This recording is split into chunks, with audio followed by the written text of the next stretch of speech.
말씀을 공부하는 자리에 사모하는 마음으로 나오게 하셔서 감사합니다. 마음의 귀를 열어주셔서 하나님 말씀이 귀가 아니라 마음에 들려지게 해주시고 이 말씀이 우리의 마음 가운데 살아있을 수 있게 해주시기를 기도합니다. 그래서 진실로 우리 모두의 삶 속에서 하나님을 경험하는 삶이 시작되게 하시고 지속될 수 있게 하여 주옵소서. 예수님 이름으로 기도합니다. 아멘. 자, 오늘도 좀 주님 앞에 기도를 좀 함으로 시작하려고 합니다. 조용히 좀 눈을 감고 지난 한 주를 좀 돌아보시고 예수 그리스도의 그 놀라운 권세와 능력이 내 삶 속에 흐르고 있는가, 그 결과로 갇힌 자리에서 벗어나고 삶이 새로워지는 일들이 일어나고 있는가. 그까지 아니라면 나는 주님의 권세와 능력이 먼저 나에게 흐르기를 갈망하고 나를 통해서 하나님이 내 마음속에 품게 하신 영혼들에게로 흘러가기를 원하는 갈망이 있는가 를 한번 좀 돌아보면서 좀 기도하는 시간을 갖겠습니다.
하나님 아버지, 오늘 이 저녁에 우리의 마음 가운데 주님이 다가오시고 그라사 광인에게 나타나셔서 그를 새롭게 하신 그 놀라우신 주님의 권세와 능력이 우리의 삶 가운데 흐르기를 갈망하고 우리를 통해서 모든 공동체 지체들을 향해서 흐르기를 갈망하는 마음을 주시기를 기도합니다. 간구합니다. 주님 안에서 주님의 능력으로 새로워지는 역사들이 우리가 간구하고 기도하고 있는 모든 영혼들의 삶 가운데 일어날 때까지 계속해서 주님을 사모하게 하시고 주님을 갈망하는 마음을 가질 수 있게 하여 주옵소서. 예수님 이름으로 기도합니다. 아멘. 저는 6단원입니다.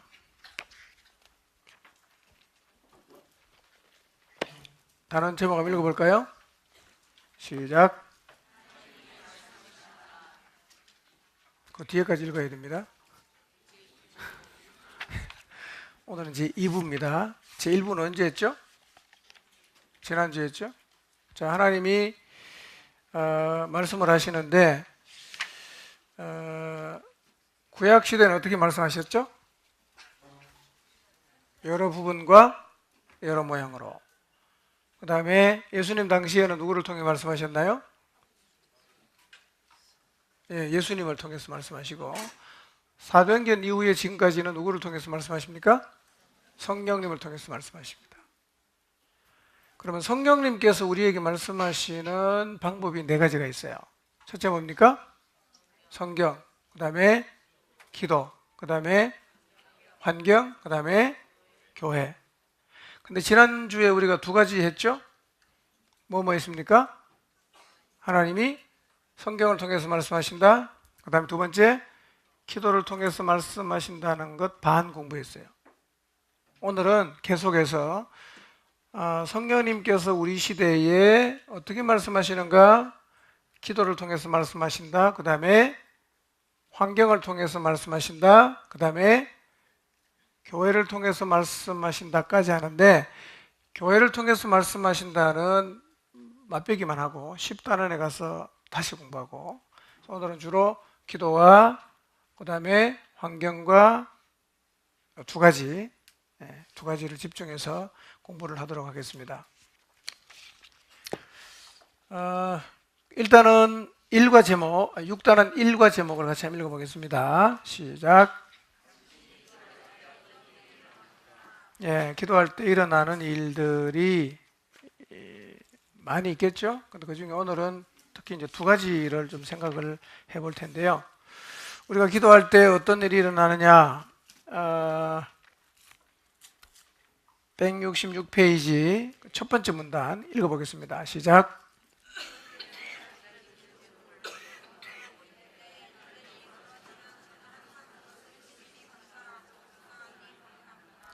하나님은 언제나 제가 구하거나 생각한 것보다 훨씬 더 많은 것을 주신다는 것을 저는 발견했습니다.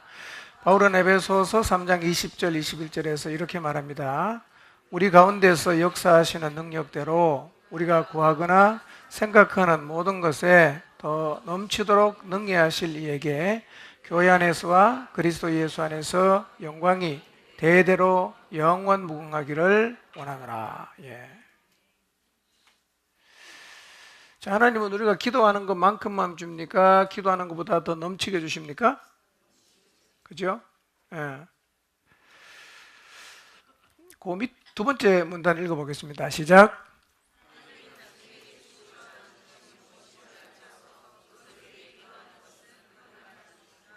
오직 하나님의 영만이 하나님이 당신의 삶에서 무엇을 하고 계신지, 어떤 목적을 가지고 계신지 압니다. 하나님이 당신에게 주시고자 하는 모든 것을 주시도록 하십시오.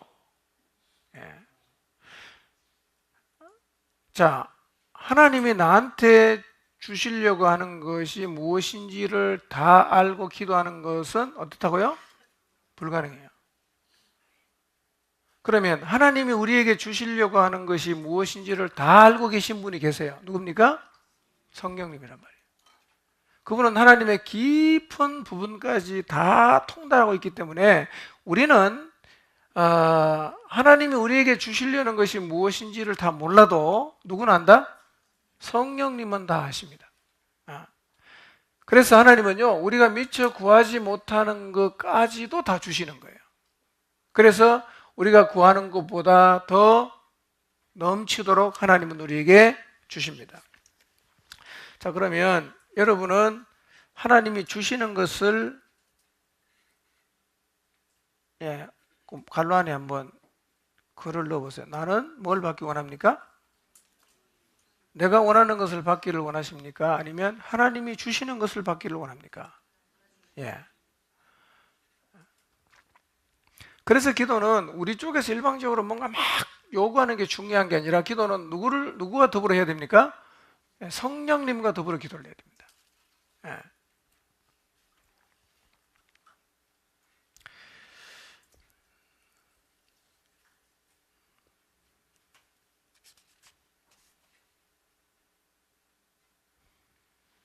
167페이지로 갑니다. 왼쪽 맨 위에 있는 거 같이 읽겠습니다. 시작.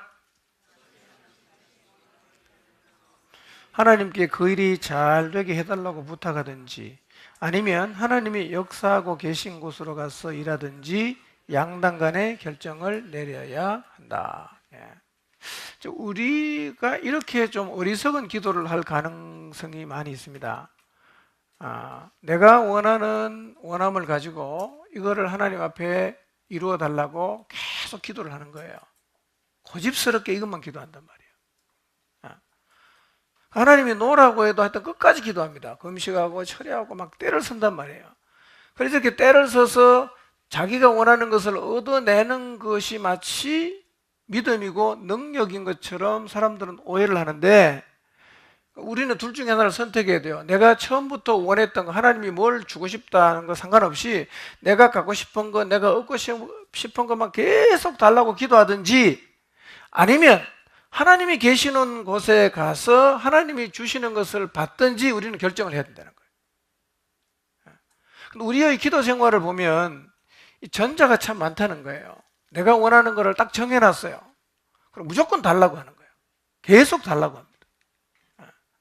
그런데 우리에게 정말 필요한 것, 하나님이 우리에게 정말 주시고 싶은 것은 누가 더 잘 알죠? 성령님이 하십니다. 그래서 우리는 기도를 해도요, 내가 원하는 것을 다 하려고 때를 쓰지 말고 하나님이 우리에게 주시려고 하는 것이 무엇인지를 알아차리고 거기로 가야 됩니다. 그리고 그 하나님이 일하시면 내가 참여를 해야 된다는 거예요. 그러니까 우리는 거의 소기의 경읽기식으로 하나님이 뭐라고 말해도 필요 없어요. 무조건 이거 달라고 합니다. 무조건. 혹시 여러분 이런 기도를 하고 계신다면 이런 기도는 틀린 기도입니다. 우리는 하나님이 우리에게 주시려는 것이 뭔지를 잘 모르기 때문에요, 그거를 계속 찾아 발견하고 깨닫고 알려는 열려진 마음을 갖고 가야지, 하나님이 주겠다는 건 난 관심 없습니다, 이것만 주십시오 라고 때를 쓰는 것은 기도의 바른 자세가 아니라는 겁니다.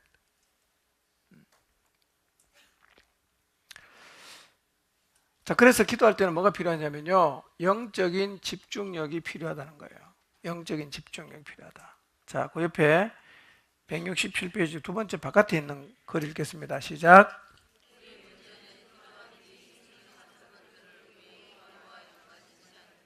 네. 그래서요, 우리는 하나님 앞에 기도한 다음에 그 다음에 뭐를 유의해서 봐야 되느냐면, 기도한 다음에 생기는 사건들을 연관을 지어서 볼 필요가 있다는 것입니다. 예를 들면 내가 하나님 앞에 기도를 했어요. 그런데 평소와는 다른 일이 오늘 내 삶 속에서 계속 일어나요. 그러면 이게 내 기도와 연관해서 하나님이 일하시나 보다 이렇게 봐야 되는데, 우리는 그렇게 생각을 안 하고 오늘은 일진이 나쁜가? 왜 자꾸 이런 일이 일어나지? 이렇게 생각한다는 거예요. 그러니까 내가 기도한 것에 대해서 하나님이 뭔가 응답을 시작하시면 우리는 그것을 불편해하거나 그거를 원하지 않아요. 그렇기 때문에 내가 하나님 앞에 기도한 이후에 벌어지는 사건은 우리가 집중해서 기도와 연관지어서 생각해 보아야 한다는 겁니다. 왜냐하면 내가 기도했으면 하나님이 대답하지 않겠어요? 그 하나님의 응답의 한 부분이기 때문에 기도하고 나서 잊어버리고 무조건 이것만 달라고 우리가 하나님 앞에 때를 쓰지 말고, 기도한 이후에 일어나는 그 다음 사건을 뭐하고 연관시켜라?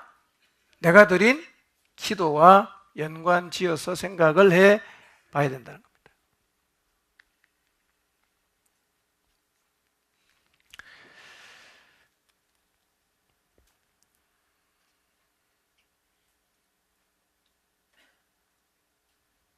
자, 다음 질문에 답하십시오.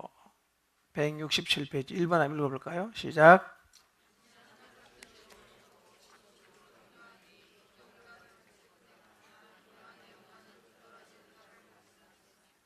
있습니까, 여러분? 기도 제목을 놓고 열심히 기도했는데 기도 응답을 받지 못했거나 아니면 기도한 것하고는 전혀 다른 쪽의 응답을 받아보신 적이 혹시 있습니까? 생각해 보세요. 있었는가? 있었나요? 생각이 안 납니까? 원래는 다 생각해서 적어와야 되거든.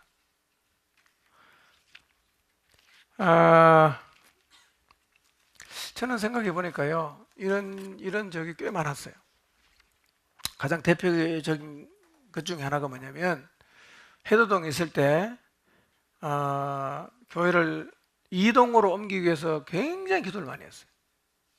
저도 기도하고 교인들도 다 기도했어요. 제가 이동은 샅샅이 다 뒤졌습니다. 건강랜드에 있는 산 위도 제가 다 봤어요. 문중 땅이었어요, 그게. 지금 요산지에 있는 땅도 가봤어요.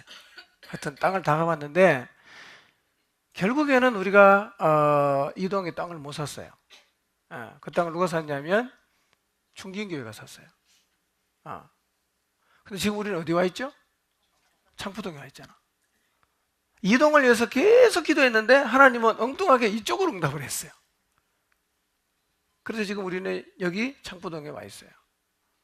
이처럼 여러분이 어떤 목적을 가지고 열심히 기도했는데 하나님이 전혀 내가 기도한 것과는 다른 쪽으로 응답하셨을 수가 있다는 겁니다.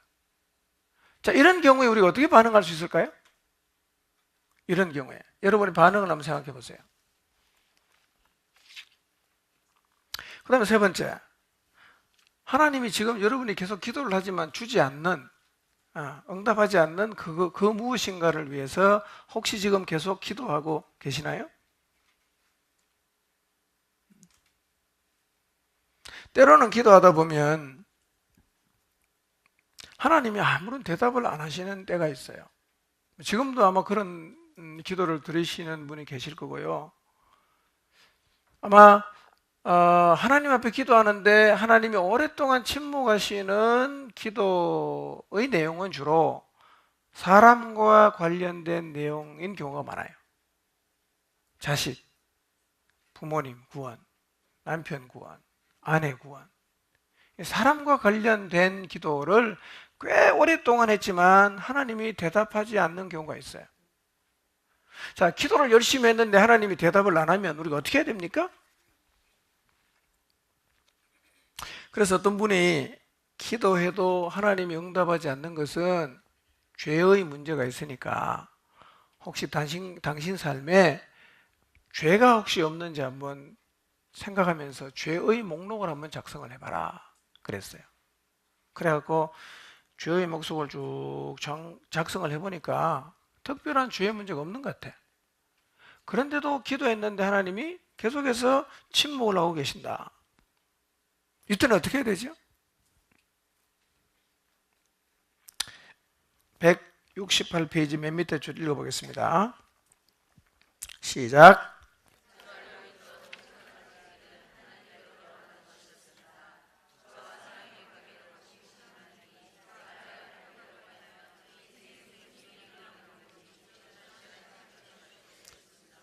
그래서 저는 기도했습니다. 하나님 아버지, 저는 이 침묵의 의미를 이해하지 못합니다. 당신이 제 인생에서 무엇을 하고 계신지 제게 말씀해 주십시오. 하나님은 성경을 통해 말씀해 주셨습니다. 이것은 제 인생에서 가장 의미 있는 경험 중 하나가 되었습니다. 자, 성경에서 죄가 없는데 이해할 수 없는 고난을 당했던 유명한 한 사람 기억하시죠? 누굽니까? 욥이었어요. 여러분, 욥이 당한 고난은 오늘 우리가 당한 고난과는 사실은 비교가 안 돼요. 아들 하나만 죽어도 이거 얼마나 충격적인 일입니까? 근데 자식이 다 죽었잖아요. 그것뿐입니까? 그 많던 동방의 거부였는데 재산 다 잃어버렸잖아요. 그것만 하면 다시 한번 재기를 해보겠다 할 수 있는데 욥이 온몸이 만신창이가 됐단 말이에요. 그러니까 이런 상황 속에서는 욥의 아내 말이 훨씬 더 설득력이 있어 보입니다. 뭡니까? 당신 그래도 하나님 끝까지 하나님을 향한 그 신뢰하는 마음을 지키려고 하냐? 하나님 시큰 욕하고 죽어라. 그게 속 편하다. 이렇게 얘기를 했단 말이에요. 실제로 우리의 인생 가운데 이런 이해할 수 없는 일들이 일어날 때 우리가 주로 보이는 반응이 뭡니까? 욥의 아내와 비슷한 반응이에요.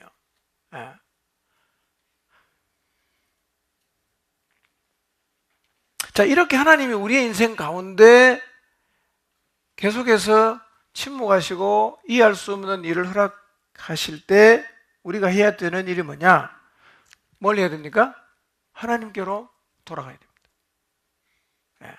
그때는 우리가 하나님께로 돌아가서 이렇게 기도해야 됩니다. 하나님 아버지, 저는 이 침묵의 의미를 이해하지 못합니다.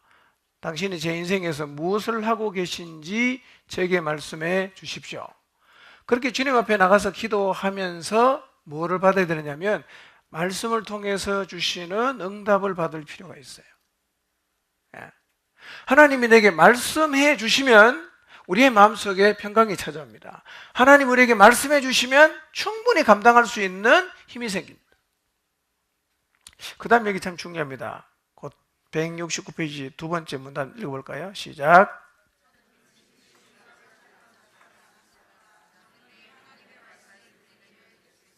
됐어요. 미친 듯이 응답을 찾아 나서지 말고 어디로 가라? 말씀을 계속 읽으라는 거예요. 예. 자, 성령께서 우리에게 말씀하시는 첫 번째 통로가 성경이잖아요. 그렇죠? 그러면 성령님이 내게 말씀하시는 것을 들으려고 하면 뭘 읽어야 됩니까? 성경 읽어야죠. 근데 우리가 하나님 앞에 기도를 계속할 때도 하나님께서 우리에게 주로 뭐를 통해서 대답해 주십니까? 성경이거든요. 그러니까 성경을 안 읽으면 이 공부는 암만 해도 소용없습니다. 네. 성경을 읽어야 돼요. 왜냐하면 하나님은 성경을 통해서 우리에게 대답하시기 때문에 성경을 덮어놓으면 이 이론을 아무리 빠삭하게 이해를 해도 문제 앞에 서면 우리가 넘어집니다. 이겨낼 수가 없어요.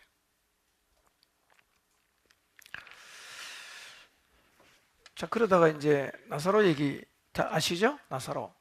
예. 죽을 병에 걸렸다는 소식을 듣고 예수님이 오십니까? 안 오십니까? 안 오시잖아. 언제 오십니까? 죽은 다음에 오잖아. 예. 나사로는 죽었고 장례식 다 끝냈어요. 마리아와 마르다는 열심히 기도했지만 여전히 하나님은 침묵하십니다. 자, 예수님이 도착했을 때 나사로는 죽은 지 나흘 돼서 무덤 속에 있었어요. 마르다가 예수님에게 여쭙습니다. 주께서 여기 계셨더라면 내 오라버니가 죽지 아니하였겠나이다.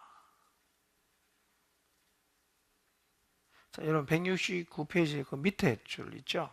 밑에서 세 번째 줄부터 읽어보겠습니다. 나는 너희들의 시작.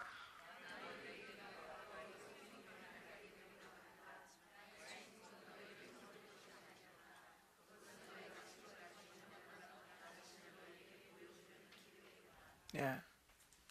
하나님의 침묵의 이유가 뭡니까? 만약에 죽기 전에 왔으면 예수님께서 나사로를 고쳤었겠죠. 그러면 사실은 병자를 고치는 일은 굉장히 다반사였잖아요. 근데 죽은 사람을 살리는 일은 없었는데 예수님께서 나흘 있다가 계속 침묵하시고 죽은 다음에 오셔서 뭘 보여주십니까? 그들이 지금까지 경험하지 못했던 새로운 사실을 경험하게 하셨다는 것입니다.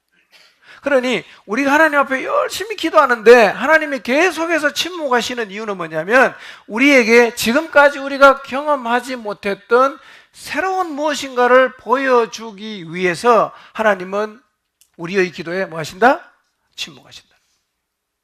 예. 살다 보면요, 기도를 아무리 열심히 해도 하나님 대답하지 않는 경우들이 있어요. 너무 답답하지요. 예. 그러나 그때는 어디로 돌아가라? 하나님께로 돌아가서 말씀에 깊이 잠겨 보세요. 그러면 하나님이 말씀하실 거예요. 그 말씀을 받으면 우리의 마음속에 평강이 있고 감당할 수 있는 힘도 생깁니다. 그리고 한참 지나가 보면 결국은 하나님께서 나에게 뭘 보여주느냐? 지금까지 내가 인생을 살면서 경험할 수 없었던 새로운 경험을 나에게 하게 하신다는 거예요. 예. 침묵을 통해서 하나님은 우리에게 말씀하십니다.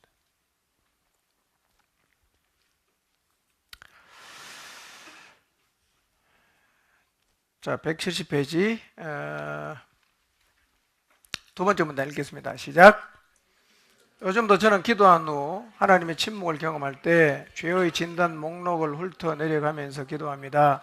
종종 하나님의 침묵은 죄 문제 때문이기도 합니다. 제가 회개하지 않은 죄가 있으면 먼저 고백하고 정정합니다. 그리고 난 후에도 침묵이 계속되면 저는 제가 전에 알지 못했던 하나님과의 새로운 경험을 위해서 준비합니다. 어떤 경우 하나님은 당신에게 그분에 대한 좀 더 깊은 이해를 주시려고 준비하면서 침묵을 지키십니다. 언제든지 침묵이 닥치면 하나님이 당신에게 마지막으로 주신 말씀을 지키고 하나님과의 신선한 만남을 주시하며 기다리십시오. 그러니까 여러분 기도하다가 하나님이 침묵할 때는 제일 먼저 뭐부터 해야 됩니까? 네, 죄가 있는가를 잘 살펴야 돼요. 죄가 있으면 하나님 침묵하시거든요. 네. 죄를 하나님 앞에 많이 갖고 있는데도 그거는 덮어놓고 하나님께로 돌아간다. 돌아가지도 않겠죠. 일단은 뭐부터 해결해야 됩니까? 죄를 해결해야 돼. 근데 내가 아무리 생각해봐도 하나님 앞에 양심에 꺼리는 죄가 없다. 그때는 하나님이 내 인생 가운데 뭘 행하신다? 새로운 일을 행하신다. 하나님을 기대하라는 거예요. 하나님 어떻게 내 인생 가운데 그분의 살아계심을 나타내실 것인가 기대하라는 것입니다. 그 다음 세 번째 문단 읽어보겠습니다. 시작. 당신은 하나님의 침묵에 대해 두 가지로 반응할 수 있습니다. 한 가지는 의기소침해지고 죄책감을 느끼고 버림받았다고 생각하는 것입니다. 다른 하나는 하나님이 당신에게 그분에 대한 더 깊은 이해를 가져다 주시기를 기대하는 것입니다. 이 두 가지 반응은 마치 밤과 낮 같은 큰 차이를 갖고 있습니다. 밑줄을 치시기 바랍니다. 하나님이 침묵할 때 주로 두 가지 반응. 하나는 뭐냐? 의기소침해지고 죄책감 느끼고 하나님 날 버렸구나 절망하는 겁니다. 또 하나는 뭡니까? 하나님이 나에게 새로운 경험을 하게 하시겠구나. 나에게 새로운 사실을 가르쳐 주시겠구나. 기대하는 겁니다.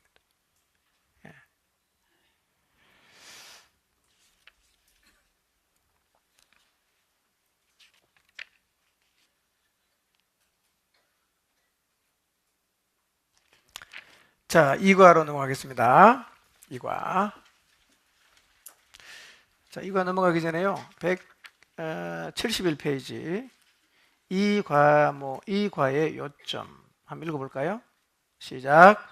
오 하나님, 만일 제가 하나님이 주시려는 것보다 모자라는 부탁을 올리면 저의 부탁은 무효로 해 주십시오. 오직 성령님만이 하나님께서 나의 인생에서 무엇을 하고 계신지 어떤 목적을 갖고 계신지 아신다. 내가 알아야 한다면 하나님이 내 인생에서 무엇을 하고 계신지 적절한 시간에 알려주신다. 하나님의 침묵은 종종 죄 문제에서 비롯된다. 어떤 경우 하나님은 나에게 그분에 대해 좀 더 깊이 이해시키려고 준비하면서 침묵을 지키신다. 2과 제목 읽어보겠습니다. 시작. 갈색 박스 안에 있는 작은 글 읽어보겠습니다. 시작.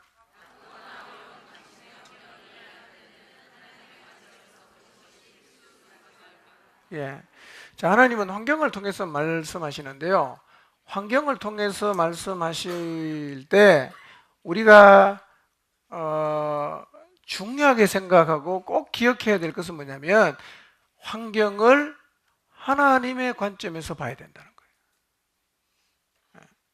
우리의 관점이 아니라 하나님의 관점으로 환경을 봐야 된다는 거예요. 많은 경우에 우리는 환경을 내 관점에서 본단 말이에요. 내 관점에서.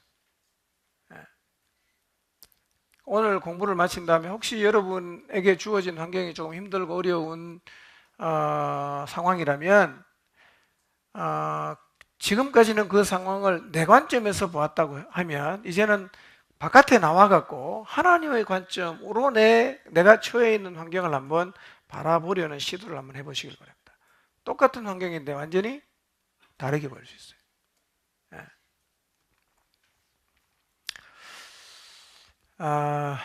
자, 172페이지 맨 위에 읽겠습니다. 시작.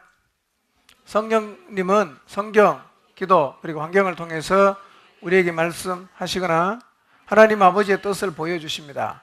예수님은 세 번째 방법인 환경을 통해 하나님이 자신에게 무엇을 하기 원하시는지 아셨습니다. 이것이 예수님이 그의 삶을 향한 아버지의 뜻을 찾으신 방법입니다. 이 과정을 요한복음 5장 17절, 19절, 20절에서 말씀하셨습니다. 자, 그 두 번째 문단에요. 밑에서 두 번째 아들이 그거부터 읽겠습니다. 시작.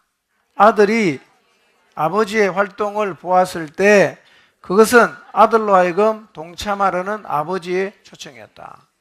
그러니까 예수님은요, 하나님이 활동하시는 그 환경을 보면 뭘로 이해했습니까? 하나님이 자신을 초청하고 부른다라고 이해를 했다는 겁니다. 그러니까 우리의 삶 속에서 하나님이 일하시고 계신다고 보여지는 환경은 하나님이 나를 어떻게 하는 거예요? 부르는 거란 말입니다. 하나님이 일하시는 활동이 뭐라고요? 초청하시는 겁니다. 예. 그럼 하나님이 이 상황 속에 일하고 계시는가 그렇지 않는가 우리는 그런 관점으로 환경을 봐야 됩니다. 예. 그러면 환경을 통해서 말씀하시는 하나님의 말씀하심을 들을 수가 있다는 것입니다.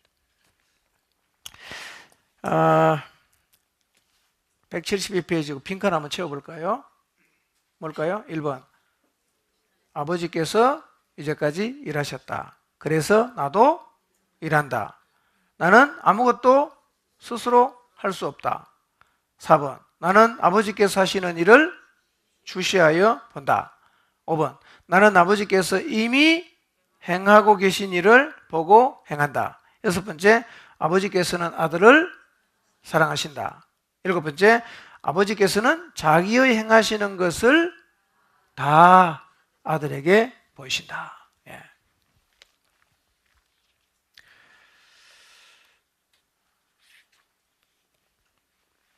173페이지 첫 번째 문단 읽어보겠습니다. 시작.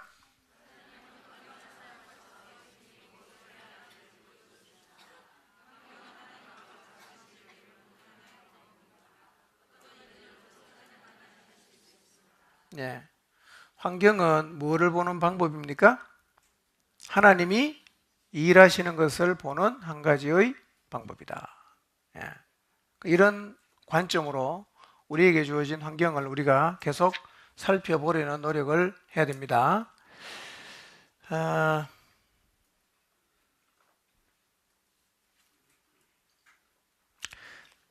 다시 한번 173페이지요. 당신의 기억을 점검해 보십시오.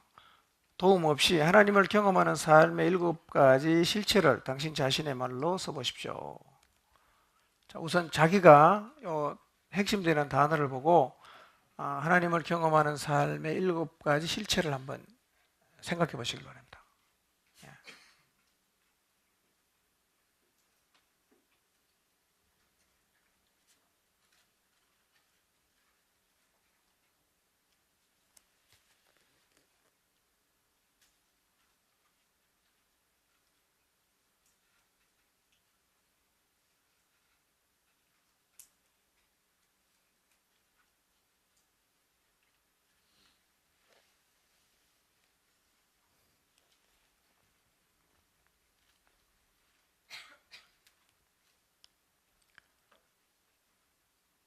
설명할 수 있겠습니까? 간단하게라도? 어렵습니까? 할 수 있겠죠? 자, 옆에 사람하고 한번 설명을 해 보시기 바랍니다. 간단하게, 너무 길게 하지 마시고. 예, 안 되면 그 맨 뒤에 가면 그 도표 나와 있죠? 그걸 보고 하셔도 됩니다. 예, 이건 이제 외워야 돼요. 한번 설명해 보시기 바랍니다. 편안하게. 틀려도 괜찮으니까. 자, 예, 너무 잘하려고 안 해도 괜찮습니다. 뭐 여러 번 했기 때문에 다 이제 알 수 있을 거예요. 자, 지금부터 시작!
자, 한번 해보셨어요?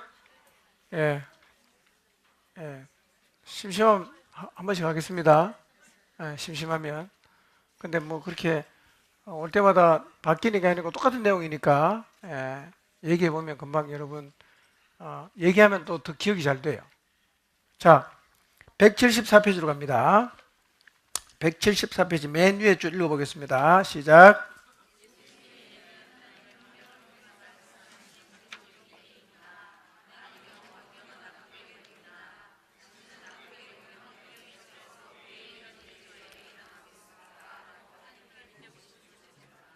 예, 예.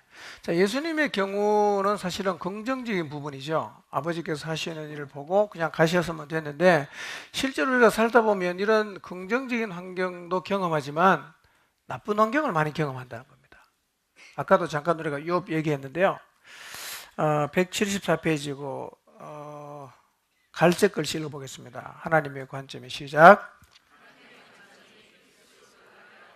예, 하나님의 관점이 중요하다. 네, 시작할 때 말씀드리는데요.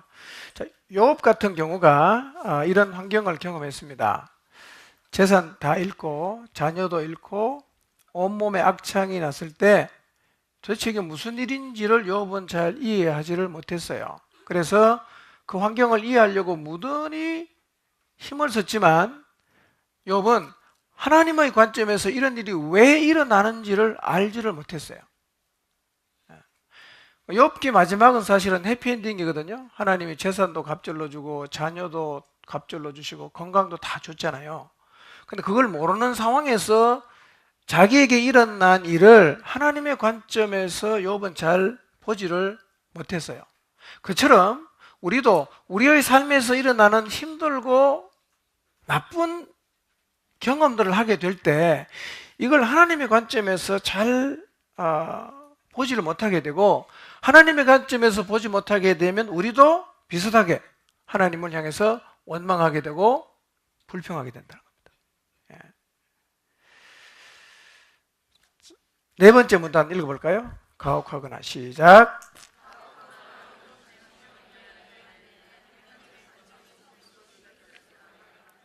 당신은 어렵고 혼란한 환경에 부딪히면 그것에 의해서 위축될 것입니다.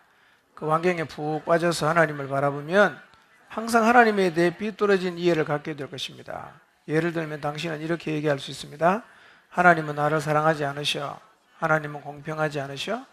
두 가지 서술 모두 하나님을 잘못 설명한 것입니다. 혹시 지금 여러분이 겪고 있는 환경이 너무 힘들어서 이런 얘기를 하고 계실 수도 있는데요. 그 옆에 그림 한번 보실래요? 174페이지. 이 그림의 의미는 이겁니다. 자기가 처한 환경 안에서 하나님을 보면 하나님이 뒤틀려 보인다는 거예요. 내 삶이 너무 힘들 때는 그 환경 속에 갇혀서 하나님을 쳐다보면 하나님이 원망스러워요. 하나님 진짜 나를 버린 것 같아. 결국은 하나님을 환경 속에 갇혀서 바라보면 왜곡되게 바라볼 수밖에 없다는 것입니다. 혹시 오늘 여러분이 처한 환경을 생각하면서 야, 하나님 도대체 왜 이러시나? 내가 이만큼 주님 위해서 열심히 살려고 하는데 하나님이 도대체 왜 유독 나한테만 이렇게 힘든 환경을 주시는가? 쟤도 괜찮고 쟤도 괜찮고 쟤도 괜찮은데. 그런 마음이 생기면 우리의 마음속에 하나님을 향해서 원망과 불평하는 마음이 생기게 되고요. 환경에 빠져서, 자기 환경에 빠져서 하나님을 쳐다보면요, 언제나 우리가 잘못된 결론에 도달할 가능성이 매우 높아집니다. 자, 맨 밑에 174페이지 문단 한번 읽어볼까요? 시작.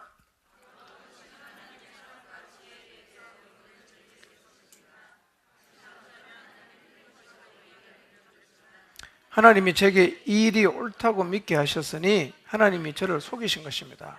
왜 저를 저지하지 않으셨어요? 라고 은연중에 말할 것입니다. 힘든 환경에 푹 빠져서 하나님을 바라보면 잘못된 결론에 이를 수가, 힘든 환경에 빠져서 환경을 쳐다보면 잘못된 결론에 도달할 가능성이 많기 때문에 175페이지 어떻게 해야 되는가? 자, 첫 번째 줄 읽어보겠습니다. 시작.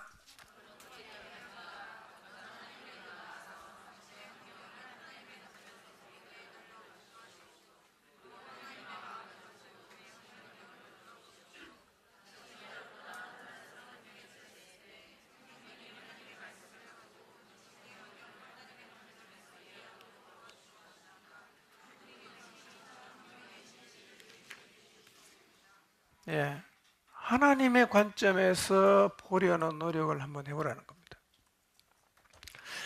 자, 혹시 지금 여기에도 선뜻 이해가 되지 않고 어쩌면 이해하고 싶지도 않은 그런 힘든 환경을 지나고 있는 분이 계실 텐데요.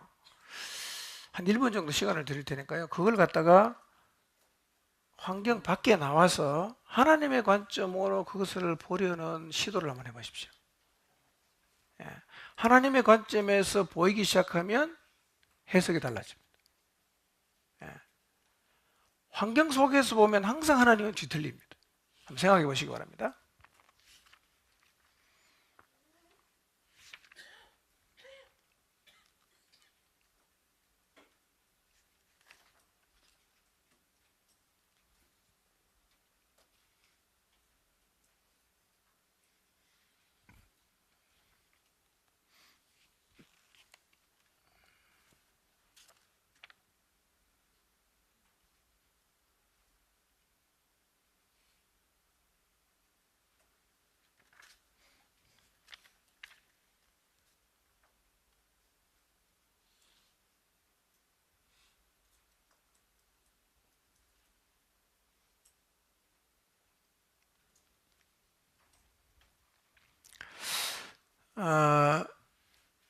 이 질문은 여러분이 지하실에 가서 기도하면서 좀 더 깊이 생각해 보시기를 바랍니다. 예. 175페이지요. 당신이 어렵거나 혼란스러운 환경에 처했을 때, 위에서 세 번째 줄이거든요. 성령님이 하나님의 말씀을 가지고 당신의 환경을 하나님의 관점에서 이해하도록 도와주실 것입니다. 그분이 당신이 처한 환경의 진실을 계시해 주실 것입니다. 그러니까 사실은 이때 이런 상황에서 제일 중요한 게 뭡니까? 하나님과 사랑의 관계입니다. 그게 무너지면 여기서 버텨낼 힘이 없어지는 겁니다. 아무리 힘든 환경이어도 주님과의 사랑의 관계 안에 있으면서 이렇게 기도하면 사실은 우리의 환경이 아무리 힘들어도 우리는 안 넘어집니다. 그 가운데서도 하나님의 관점을 통해서 환경을 볼 수 있고, 그리고 넉넉하게 그 환경을 감당할 수 있는 영적인 힘도 가지게 돼요. 중요한 건 뭐냐? 하나님과 사랑의 관계를 유지하는 겁니다. 예. 이게 무너지면요, 걷잡을 수 없이 무너집니다. 이게 무너지면, 무너져 내리는 나를 잡아 일으켜 세우는 게 사실은 굉장히 어렵습니다. 자, 그 캐리어의 암 얘기는 여러분 다 읽어보셨나요? 한번 읽어보시기 바랍니다. 176페이지로 가보겠습니다. 176페이지. 환경이 혼란스러울 때 어떻게 대응해야 되는가? 네모 박스 안에 있는 글을 한번 읽어보겠습니다. 시작. 하나님이 절대적인 사랑을 영원히 표현하셨음을 마음에 새기십시오. 그 사랑은 절대 변치 않습니다. 2번, 푹 빠진 채로 하나님이 어떤 분인가를 이해하려고 노력하지 마십시오. 세 번째, 하나님께로 나가서 하나님의 관점에서 환경을 보게 해달라고 기도하십시오. 네 번째, 성령님의 인도하심을 기다리십시오. 그분은 하나님의 말씀을 가지고 환경을 이해하도록 도와주실 것입니다. 다섯 번째, 당신 삶의 초점을 하나님께 맞추십시오. 당신의 환경을 통해 하나님이 하고 계신다고 생각되는 일에 당신 삶의 초점을 맞추십시오. 여섯 번째, 하나님이 당신에게 하라고 말씀하시는 모든 일을 하십시오. 일곱 번째, 하나님이 당신의 인생에서 당신을 통해서 그분의 목적을 이루시는 것을 경험하십시오. 자, 그러면 177페이지 질문이 있습니다. 당신이 혼란스러운 환경에 처해 있을 때 무엇을 해야 되는지 당신 자신의 말로 요약해 보십시오. 그랬어요. 한번 적어 보시기 바랍니다. 자, 내가 지금 혼란스러운 환경에 처해 있다. 뭘 해야 되냐? 예, 한번 적어보시기 바랍니다. 예.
자, 177페이지 그 왼쪽에 그림을 한번 보십시오. 내 환경이 많이 힘들다. 이럴 때에도 우리가 어떻게 해야 됩니까? 진리의 말씀을 따라 걸어가고 있으면 돼요. 예. 그러니까 하나님과의 깊은 관계 속에 살아가면 우리 환경이 아무리 힘들고 어렵고 다급해도 진리의 말씀을 따라 저벅저벅 걸어가는 일이 가능합니다. 예. 그분이 날 사랑하시고 그분이 내 인생의 주권자가 되시기 때문에 진리를 붙잡고 하나님의 관점으로 상황을 바라보면서 걸어가는 일이 가능해지고 실제로 그렇게 걸어가야 됩니다. 예. 혹시 여러분 욥이 겪었던 환경만큼은 아니어도 여러분의 삶 속에 이해할 수 없는 그런 환경들이 펼쳐질 때 여러분이 할 수 있는 최선은 뭐냐면 하나님 앞에 나가서 그분이 주시는 말씀을 붙잡고 여전히 가고 있으면 돼요. 가다가 보면 다 정리되고 가다가 보면 하나님께서 다 문제를 해결해 주십니다.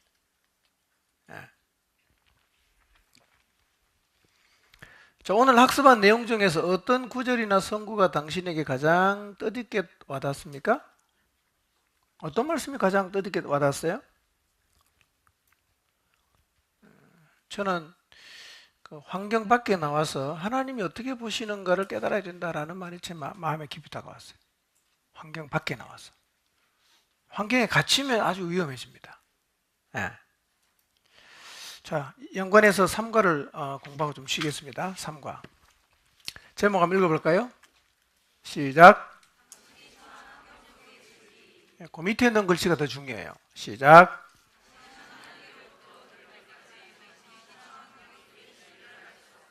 매우 중요한 얘기입니다. 하나님으로부터 이 환경을 주신 하나님의 뜻을 들을 때까지는 내가 처해 있는 이 환경 속에 진리를 알 수가 있다 없다? 없다는 거예요. 이게 뭔 말인지는 제가 설명을 해드릴 텐데요. 중요한 얘기니까 꼭 마음에 새겨 두시길 바랍니다. 하나님으로부터 들을 때까지는 내가 처한 환경 속에 진짜 진리가 뭔지는 모른다는 거예요. 내가 처한 환경 속에 진짜 진리가 뭐냐면 하나님이 말씀하시는 게 진리예요. 그런데 우리는 환경 속에 처한 진리를 내가 환경을 보고 결정해버린단 말이에요. 사실 그건 진리가 아니에요. 자, 모세 얘기인데요. 출애굽기 5장 6장에 보면 모세는 하나님께 들은 대로 바로에게 이스라엘을 놓아달라고 했습니다. 근데 바로는 그것을 거부하고 이스라엘 민족을 학대했는데 이스라엘 사람들이 이렇게 고통을 받으면서 누구를 비난합니까? 모세를 비난하거든요. 자, 당신이 모세의 입장이었다면 어떻게 했겠습니까? 다음 중 하나를 고르시오. 1번. 이스라엘 민족에게 화가 나서 이스라엘 버리고 양을 치러 돌아갔을 것이다. 그렇습니까? 이런 사람 많죠. 예. 지금 내가 이제 마음 좀 다잡고 주님에서 열심히 일을 하려고 했는데 쇠 빠지게 했더니만 옆에 있는 사람 반응이 시원찮은 거야. 너무 기분이 나빠요. 안 해! 갚는 거야. 이게 1번이 그런 얘기입니다. 의외로 이런 사람 교회 안에 많습니다. 자기가 열심히 내갖고 뭘 해보겠다고 이제 결심하고 나왔는데 사람들이 별로 거기다가 칭찬을 안 하는 정도가 아니라 비난을 하니까 화가 나갖고 다 때려치고 가버리는 거. 2번 뭐죠? 하나님에게 화가 나서 다른 사람을 구하라고 말했을 것이다. 나는 못합니다. 다른 사람하고 하시오. 3번 하나님의 뜻을 잘못 이해했었다고 고백했을 것이다. 아이고 내가 실수했습니다. 내가 원래 이게 내가 할 일이 아닌데 내 옷에 안 맞는 일인데 제가 잘 모르고 했네요. 미안합니다. 저는 안 하겠습니다. 이렇게도 하죠?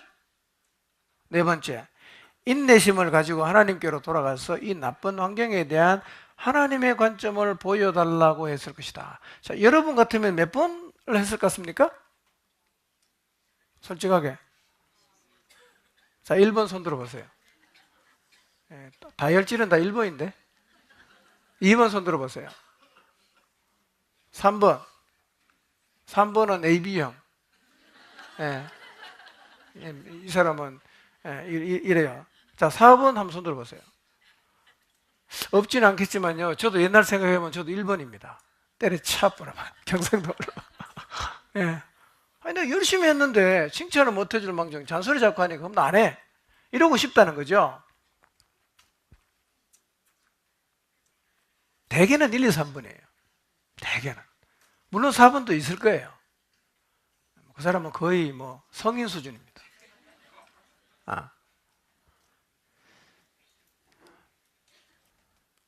근데 여러분 생각하시기에 모세가 4번을 택했을 것 같죠? 모세 4번 아닙니다.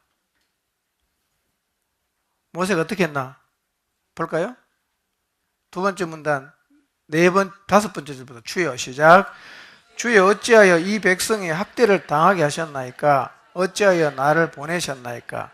내가 바로에게 들어가서 주의 이름으로 말한 후로부터 그가 이 백성을 더 학대하며 주께서도 주의 백성을 구원하지 아니하시나이다. 뭔 얘기입니까? 하나님 좀 못합니다. 백성도 좋아하지도 않고 하나님도 나를 안 도와주는데 제가 이거 어떻게 하란 말입니까? 저는 못하겠습니다. 이게 모세의 반응이었어요.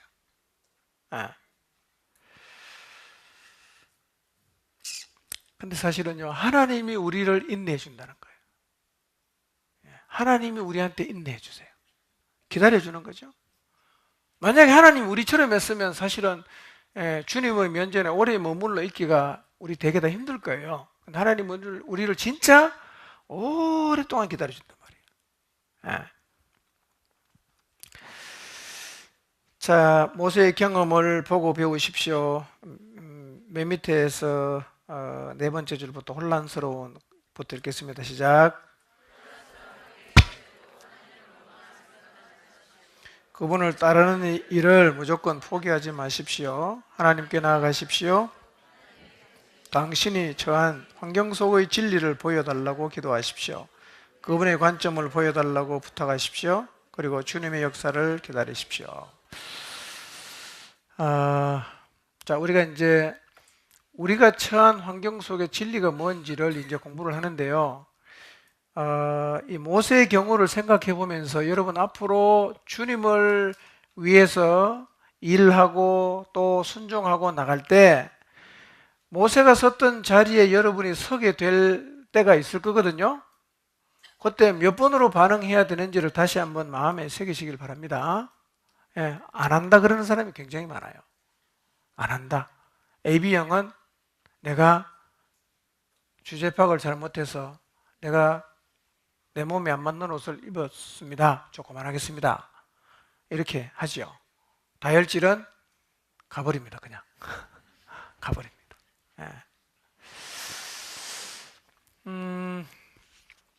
자, 그래서요, 179페이지 한번 읽어보겠습니다. 시작. 당신의 인생이 전적으로 하나님 중심이 되는 것이 필요합니다. 당신이 해야 할 가장 어려운 일이 뭡니까? 예, 자기 부인 어렵습니다. 자기 부인 진짜 어렵습니다. 예, 읽기는 쉽지만요, 정말 자기를 부인하는 일은 어려운 일이에요. 아무든지 나를 따라오려거든 자기를 뭐하고? 부인하라 그랬는데요, 이 얘기를 누구한테 한 건지 아십니까? 베드로하고 제자들에게 하신 거예요. 예수님이 사람들을 나를 누구라고 하더냐, 그러니까 베드로가 주는 그리스도시요 살아계신 하나님의 아들입니다. 그래서 예수님 베드로를 축복하십니다. 칭찬했어요. 그 다음에 예수님께서 비로소 자기가 십자가를 지고 죽는 거, 부활을 처음 얘기했어요. 그 다음 베드로가 뭐라 그럽니까? 예수님을 꾸짖으면서 무슨 그런 얘기를 하시냐고, 일이 절대로 선생님에게 안 미친다고 이렇게 주님을 꾸짖었단 말이에요. 그때 예수님 하신 말씀이 뭡니까? 사단아 물러가라. 너는 하나님 일을 생각하지 않고 사람 일을 생각한다고 하신 다음에 하신 말씀이, 아무든지 나를 따라오려면 뭘 해라? 자기를 부인하라는 거예요. 우리가 시험 드는 이유가 자기 부인이 안 돼서 그래요. 나를 안 알아주면 열받잖아. 자기 부인이 안 되거든요. 그 다음 또 뭐가 안 돼요? 하나님의 뜻을 택하는 것도 잘 안 돼. 말로는 다 우리 하나님의 뜻 말하지만요, 실제로 자기 뜻하고 안 맞으면 하나님의 뜻이 뭐고 다 필요 없어요. 끝까지 자기 뜻만 관철시키려는 사람이 교회 안에도 많습니다. 예.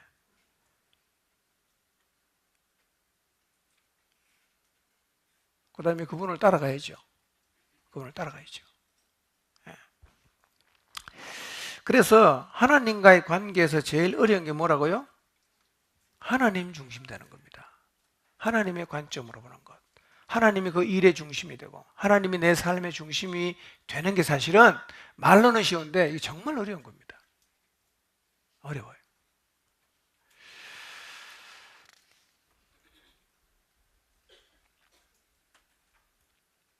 만약 당신이 하루를 어떻게 살았는가 기록한다면 그날의 당신의 기도와 마음 자세와 생각과 모든 것이 자기중심적임을 발견할 것입니다. 당신은 사물을 하나님의 관점에서 보고 있지 않을지도 모릅니다. 당신은 하나님께 당신의 관점이 무엇인지 설명하려고 노력하고 있을지도 모릅니다. 그랬어요. 하나님이 내 인생의 주인이라는 말의 뜻이 무엇입니까? 그분이 나의 삶의 초점이 되고 그분이 내 삶의 주도권자가 되고 그분이 내 삶의 지도자가 되신다는 말이에요. 하나님 중심, 하나님 중심 잊지 마시기를 바랍니다. 자, 진리로부터 듣는다는 말이 이런 의미입니다. 자, 제자들이 배를 타고 오다 풍랑을 만났죠. 예수님은 주무시고 계십니다. 풍랑이 너무 세서 배가 막 뒤집어지려고 그래요. 자, 이때 제자들이 풍랑이 있는 환경 속에서 처한 진리가 뭡니까? 뭐죠? 우리는 죽었다예요. 풍랑이 막 일고 배가 막 뒤집어질 것 같으니까 풍랑이 있는 환경 속에서 제자들이 처한 진리가 뭐냐면 우리는 죽었다예요. 근데 진짜 진리는 뭐라고요? 하나님으로부터 들을 때까지는 진짜 진리를 모른다는 거예요. 근데 하나님이, 예수님께서 일어나셔서 뭘 하셨어요? 바람과 파도를 꾸짖었습니다. 어떻게 됐어요? 바람과 파도가 잔잔해졌잖아요. 그러니까 풍랑이 있는 바다 안에 있는 작은 배 안에 타고 있던 사람들이 그 환경에 처한 진리는 뭐냐? 우리는 죽었다예요. 근데 하나님은 그 환경에 처한 진리가 뭡니까? 바람과 바다를 잔잔케 하신 것이, 그게 그 환경의 진짜 진리였다는 거예요. 그러니 여러분이 어떤 환경에 처해 있든지 간에 여러분이 생각해 봤을 때 이거는 이렇다 저건 저렇다라고 그 환경 속에 여러분이 결론 내릴 수 있는 진리가 있어요. 근데 진짜 진리는 뭡니까? 하나님의 말씀이 진리란 말이에요. 하나님 말씀이 진리예요. 또 한 가지 사례가 있어요. 장례식. 과부가 아들을 잃어버리고 장례식에 참여하고 있는데요, 이 과부에게 물었습니다. 당신에게 처한 환경 속의 진리가 뭡니까? 물으면 뭐라고 대답했겠어요? 제 남편은 젊은 나이에 죽었어요. 저에게 외아들이 있었는데 그 애와 행복한 나날을 보내리라고 생각했었죠. 그 애가 나를 돌봐주고 서로 교제하면서 이제 우리 아들이 죽었으니 저는 여생을 홀로 보내야 합니다. 이게 그 여인이 환경 속에 처한 진리였단 말이에요. 예수님이 어떻게 하셨어요? 아이를 살렸잖아. 뭐가 바뀐 거예요? 진리가 바뀌었어요. 뭐가 진리입니까? 예수님이 말씀하신 게 진리란 말이에요.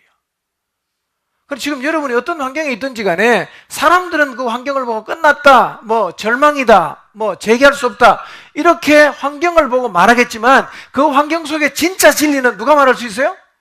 예수님 말씀하는 게 진리란 말이에요.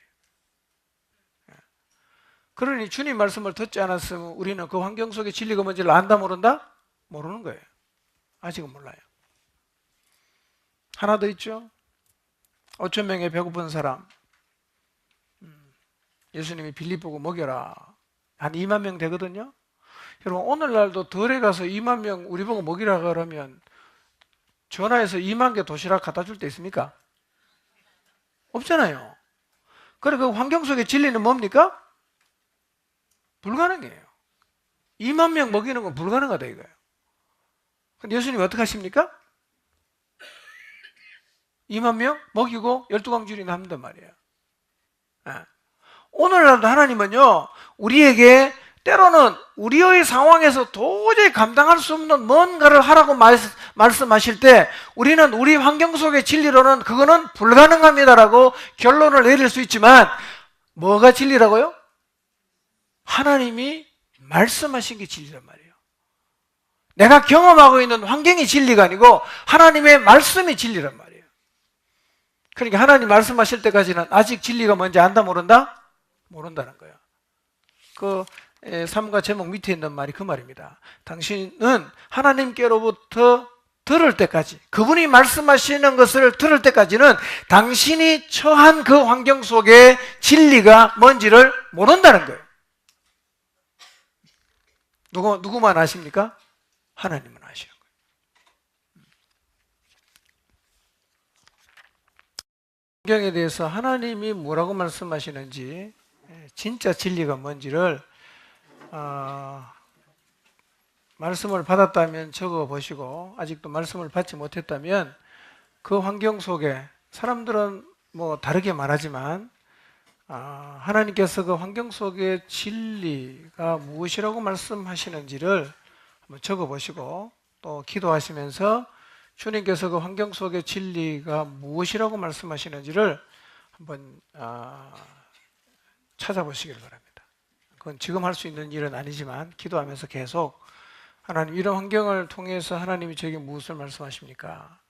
그 환경 속의 진리를 말씀을 통해서 찾아보시는데, 우선은 지금 여러분이 처한 그 특정한 환경이 있다면 그 환경에 사람들이 말하는 진리가 뭔지부터 한번 적어보시고, 또 하나님 말씀하시는 진리가 뭘지를 이미 말씀을 받았으면 적으시고, 그렇지 않은 사람은 기도하면서 그 환경 속에서 하나님이 주시는 진리가 뭔지를 한번 이번 한 주간 기도하면서 찾아보시기를 바랍니다. 한 2, 3분 드리겠습니다. 한번 좀 생각해 보시기를 바랍니다.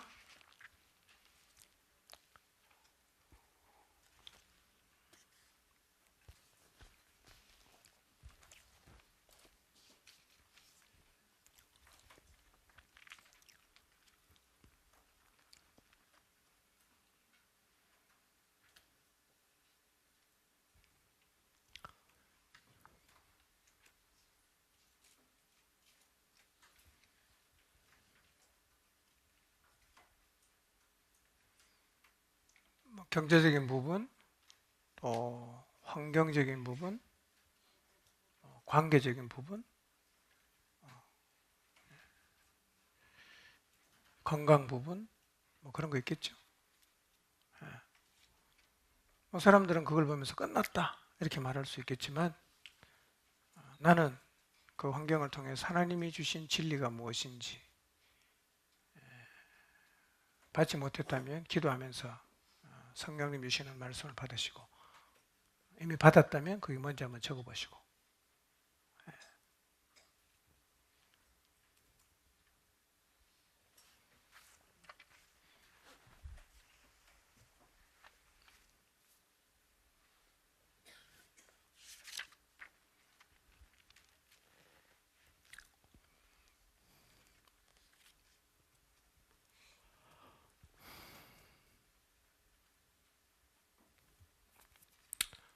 반대 경우도 있을 거예요. 너무 일이 잘 풀리고 돈도 잘 벌어지고 하나 걸릴 거 없이 형통하다면 그 환경 속의 진리, 사람들은 뭐 이렇게 말하겠지만 하나님은 그 환경을 향해서 나에게 뭘 하라고, 무엇을 말씀하시는지, 진리, 하나님이 주시는 진리가 그 환경 속에서 진짜 진리니까 그때도 기도하면서 하나님이 주시는 진리를 확인할 필요가 있을 것입니다.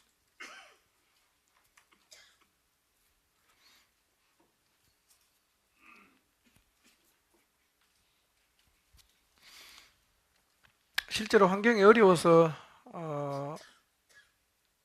넘어지는 사람보다 환경이 잘 돼서 넘어지는 사람이 훨씬 더 많습니다. 못 사는 나라는 신앙이 잘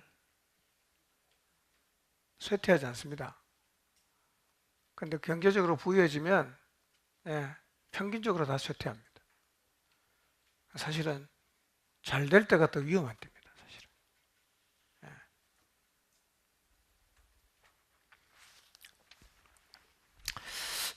자, 이런 관점으로 한번 여러분의 삶을 기도하면서 한번 돌아보시면 좋을 것 같습니다. 자, 사과 영적인 표징들. 갈색 박스 안에 있는 글, 작은 글 읽겠습니다. 시작.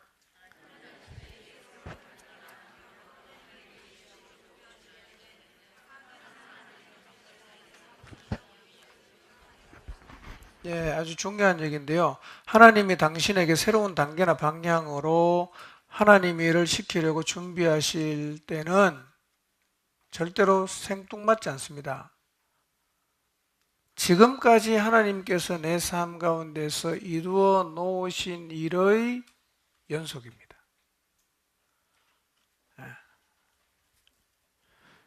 그렇기 때문에 지나온 자기의 삶의 영적인 표정을 쭉 정리를 해두면 그 다음에 하나님이 나를 어디로 이끌어 가시는지를 알아차리는 게 훨씬 쉬워집니다. 그런 영적인 표징들을 우리가 정리할 필요가 있어요. 이따가 제가 시간 드리면 한번 지나온 인생 가운데 하나님께서 여러분의 인생을 이끌어 오신 굵직굵직한 사건들을 정리를 해보시면 하나님 앞으로 내 인생을 이런 방향으로 끌고 가시겠구나라는 것을 어느 정도 알 수가 있어요. 그걸 알게 되면 하나님이 내 삶을 이끌어 가실 때 우리가 캐치할 수 있어요. 좀 더 쉽게 알아차릴 수가 있어요. 자, 182페이지 위에서부터 읽어보겠습니다. 시작. 제가 환경을 이야기하면서 나쁘게 보이는 환경들을 예로 사용했기 때문에 환경이란 나쁘게 보이는 것이라는 이미지를 주었을지도 모릅니다. 그러나 항상 그런 것은 아닙니다. 어떤 경우 환경은 결단을 요구하는 상황이기도 합니다. 결단해야 하는 상황에서 가장 힘든 부분은 좋은 것을 택하느냐 나쁜 것을 택하느냐 하는 것이 아니라 좋은 것을 택하느냐 아니면 최선의 것을 선택하느냐 하는 것입니다. 당신은 종종 다 좋아 보이는 여러 개의 가능성을 놓고 고민해야 할지 모릅니다. 그럴 때 마음을 다해서 아래와 같은 기도로 시작해야 합니다. 읽겠습니다. 시작. 주여, 제가 당신의 뜻이라고 알고 있는 것은 무엇이든 하겠습니다.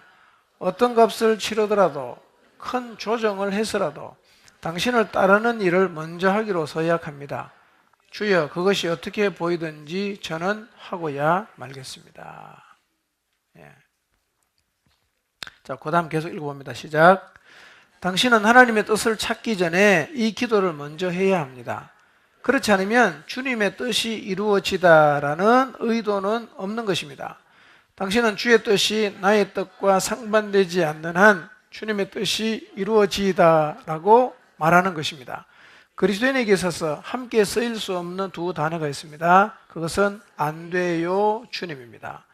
당신이 그분에게 안 돼요라고 말하면 그분은 당신의 주님이 아닙니다. 그분이 진정으로 당신의 주님이라면 당신의 대답은 항상 예이어야 합니다.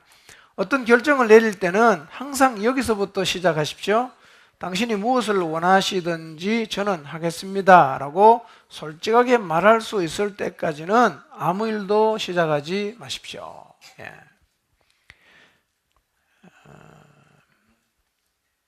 주님, 안 돼요. 이 두 단어는 같이 쓸 수가 있다 없다? 없다는 거예요. 주님이라면 아멘 해야 돼요. 주님이라고 해놓고 안 돼요라고 하는 말은 둘 중에 하나는 틀린 말이에요. 주님이 아니겠죠. 주님이 아니니까 안 된다고 말하겠죠. 근데 우리는 이렇게 주님 앞에서 주님 안 됩니다라는 말을 너무 쉽게 하지 않습니까? 그분이 정말 주님이라면 우리는 그분이 말씀하시면 예라고 대답을 해야지 아니요라고 대답하면 안 된다는 거예요. 뜻이 하늘에서 이루어진 것 같이 땅에서도 이루어지이다. 이것이 우리의 진정한 기도라고 하면 우리의 주님이 그분의 뜻을 우리에게 알려주시면 우리는 순종해야 된다는 거예요. 자, 영적인 만남의 물질적인 표징들. 자, 이스라엘 백성들이 하나님을 경험한 다음에 표징들을 세우는데요. 주로 이제 뭘로 하느냐 하면 돌이나 아니면 단을 쌓는 거였어요. 돌이나 단을 쌓는 것. 자, 183페이지 보면 이게 돌덩어리입니까? 똥덩어리입니까? 똥 아닙니다. 돌. 돌을 쌓았어요. 왜 쌓았습니까? 후손들에게 이 돌을 통해서 하나님이 행하신 일을 설명해 주려고. 표징이었다는 겁니다. 표징. 그래서 그 돌들은요, 하나님이 행하신 일들을 후손들에게 기억하게 하는 거였어요. 기억하게. 자, 다음에 열거된 사람들 중에서 한 사람을 택해서 연구해보고 싶은 대상이 있으면 한번 네모칸에 X표하라. 누가 하고 싶었어요? 다 해보고 오셨어요? 다 하나는 못하셨구나. 네 사람은 하셨구만. 자, 이삭 얘기가 밑에 나와 있죠? 이삭은 하나님이 뭘 하셨어요? 이삭 같은 경우에 이삭이 그랄에 가서 우물을 팠죠. 2개를 팠는데 파니까 자꾸 목자들하고 싸워갖고 다 포기를 하고 줬어요. 근데 3번째 팠는데 그때는 이제 다투지 않아서 그 3번째 우물의 이름이 뭐였죠? 르호봇이었어요. 르호봇. 그래서 브엘세바에 올라가서 이삭이 뭘 합니까? 단을 쌓아요. 단. 기념하기 위해서 단을 쌓았다. 모세도 단을 세우고 여호와 니시라고 했고요. 사무엘도 돌을 하나 갖다 놓고 뭐라고 합니까? 에벤에셀, 하나님이 여기까지 우리를 도우셨다. 이렇게 돌들을 쌓아서 하나님과의 만남의 표징으로 그렇게 했는데요. 184페이지가 보겠습니다. 갈색 글씨 한번 읽어볼까요? 시작.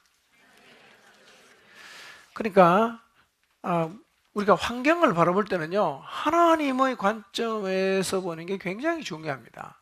하나님의 관점에서.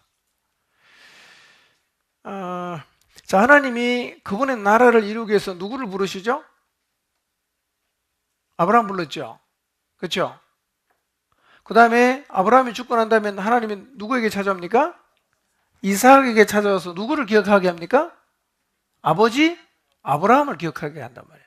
그러니까 이삭에게 하나님이 행하시는 일은 누구 일의 연속입니까? 아브라함이 한 일의 연속이었어요. 그 다음에 야곱에게 나타나셔서는 자기를 누구라고 소개합니까? 나는 아브라함과 이삭의 하나님이다, 이렇게 소개하는 거예요. 그러니까 네가 지금 하고 있는 일은 누구에게 준 약속의 연속이다? 아브라함과 이삭에게 준 약속의 연속이다. 그 다음에 모세에게 나타나셔서는 하나님이 뭐라고 말씀하십니까? 아브라함과 이삭과 야곱의 하나님이다, 이렇게 말했습니다. 자, 이게 무슨 뜻인지 생각해 보세요. 왜 하나님이 모세에게 나타나셔서 아브라함과 이삭과 야곱의 하나님이라고 하셨을까요? 지금 하나님께서 모세에게 너 가서 내 백성을 애굽에서 데리고 나오라고 하신 이 명령은 누구로부터 시작된 거예요? 아브라함부터 시작된 거예요. 그러니까 모세가 지금 하고 있는 일이 이스라엘의 역사 속에서 전혀 없던 새로운 일이 아니라 사실은 아브라함부터 시작된 일이 계속해서 지금 이어져 오고 있는데 그 일을 네가 지금 바톤을 받아서 해야 된다라고 말씀하시는 거예요. 그러니까 하나님의 일은 어떻습니까? 다 연속성이 있다는 거예요. 예. 그래서 신명기에도요, 하나님께서 모세를 통해서 뭘 하십니까? 이스라엘 역사를 간추리 얘기해 주는 거예요. 그리고 이 일이 하나님께서 아브라함을 통해서 쭉 연결되어 오는 일이라는 사실을 확인시켜 준 다음에 그 다음에 모세의 뒤를 이어서 누가 그 일을 감당합니까? 여호수아가 감당하죠. 그러니까 여호수아가 가나안을 정복하는 것은 앞에 있는 역사가 하나도 없이 그냥 여호수아를 불러서 가나안에 들어가는 게 아니라 어디서부터 시작됩니까? 아브라함에게 준 약속이 계속 지금 이어져 내려와서 누구한테 가서 완성되죠? 여호수아를 통해서 가나안을 정복함으로 완성이 되잖아요. 이처럼 하나님의 역사는 연속성이 있다는 거예요. 그것은 꼭 이스라엘의 역사 속에만 그런 게 아니라 우리 각자의 인생 가운데에서도 하나님은 동일하게 그렇게 하신다는 거예요. 그래서 지금 하나님이 내게 뭔가를 말씀하실 때 가장 잘 알아차릴 수 있는 방법은 이전에 하나님께서 내 인생 가운데 어떤 일을 행하셨는지 표징을 잘 정리를 해서 영적인 명세표를 갖고 있으면 그 다음에 하나님이 내게 뭔가를 하라고 하셨을 때 이것은 이전에 하나님이 내 인생 가운데 행하신 일을 보니까 이것은 내가 해야 되는 일이야 라고 받아들이기가 쉽다는 거예요. 이해가 되십니까? 자, 그래서요 185페이지로 가보겠습니다. 출애굽기 3장에서 하나님이 불붙는 떨기나무 앞에서 모세를 부르셨을 때 어떤 관점을 가지고 계셨는지 살펴보십시오. 자, 다음 문제를 보고 하나님이 그분의 사람들과 과거에 하신 일이면 과라고 적고 모세와 말씀하실 당시에 하신 일이면 현이라고 적고 미래에 하실 일이면 미라고 한번 지금 적어보시기 바랍니다. 어렵지 않으니까 1분 만에 한번 적어보세요. 여러분 충분히 할 수 있을 거예요. 1분 만에.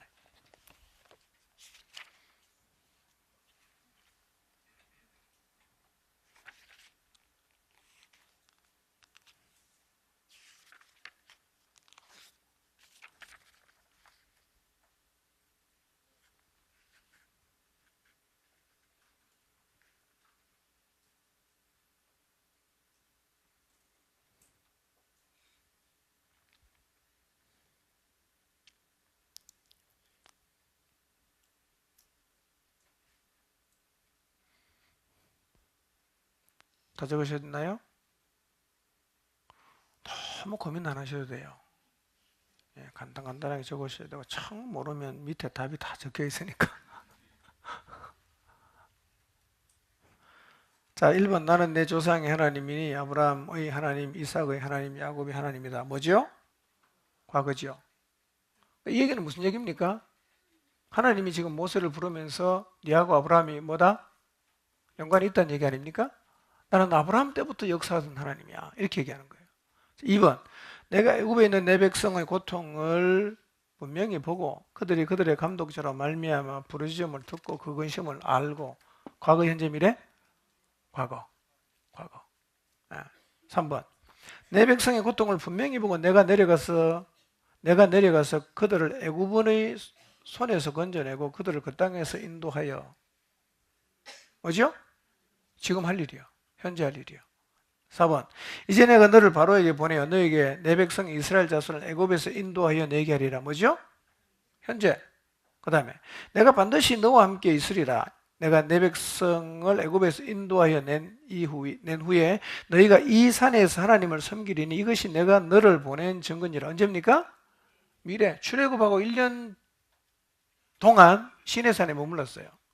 미래에 일어날 일을 말씀하시는 거예요. 6번 내가 말하였거니와 내가 너희를 애굽의 고난 중에서 인도하여 내어 젖과 꿀이 흐르는 땅 곧 가나안 족속 땅으로 올라가게 하리라. 뭐죠? 하셨다. 뭐죠? 과거에 말씀하셨잖아. 7번 내가 애굽 사람으로 이 백성에게 은혜를 입히게 할지라 너희가 나갈 때 빈손으로 가지 아니하리니 여인들은 모두 그 이웃 사람과 및 자기 집에 거류하는 여인에게 은폐물과 금폐물과 의복을 구하여 너희의 자녀를 꾸미라. 너희는 애굽 사람들의 물품을 취하리라. 뭐죠? 예, 미래죠. 미래. 그러니까 모세는요, 하나님이 아브라함부터 시작해서 계속해서 하나님 일을 진행하니까 자기 앞에 놓여진 환경을 누구 관점으로 계속 봐야 됩니까?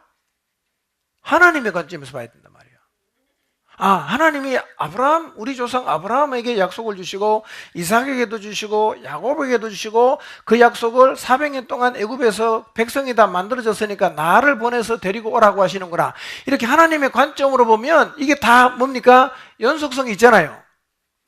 우리 인생도 똑같다는 거예요. 그러니까 자꾸 지금 벌어지는 일을 단절시켜서 보지 말고 하나님의 관점으로 연결해서 보라는 거예요. 그러면 누가 보이느냐? 하나님이 보인단 말이에요. 하나님이. 그래서 이거를 알려고 하면 뭘 해야 되느냐? 영적인 명세서가 필요하다는 겁니다.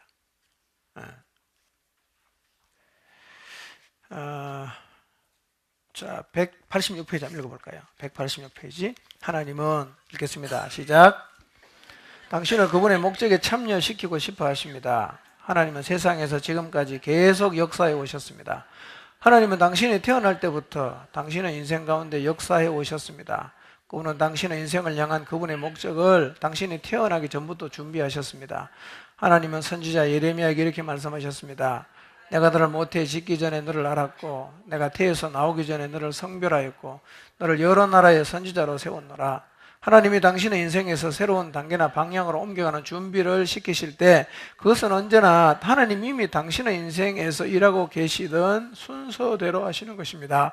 그분은 갑자기 옆길로 새거나 의미 없이 길을 돌아가는 일이 없으십니다. 그분은 자신의 거룩하신 목적을 마음에 두고 당신의 성품을 질서 있게 지어 나가십니다.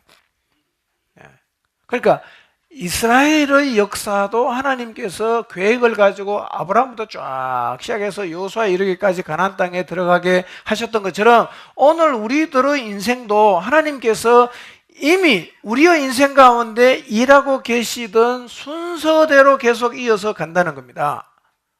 갑자기 의미 없는 일을 시킨다거나 쇳길로 빠지거나 돌아가는 일을 시키지 않는다는 거예요. 그럼 우리가 영적으로 민감하게 끼어있지 않으면 지금까지 과거로부터 내 인생 가운데 행해 오시던 하나님이 그 일의 완성을 나한테 시키는데 우리가 눈치를 못 채면 하나님이 지금까지 해오시던 일을 마무리하려고 하니까 내가 불순종할 수가 있다는 거예요.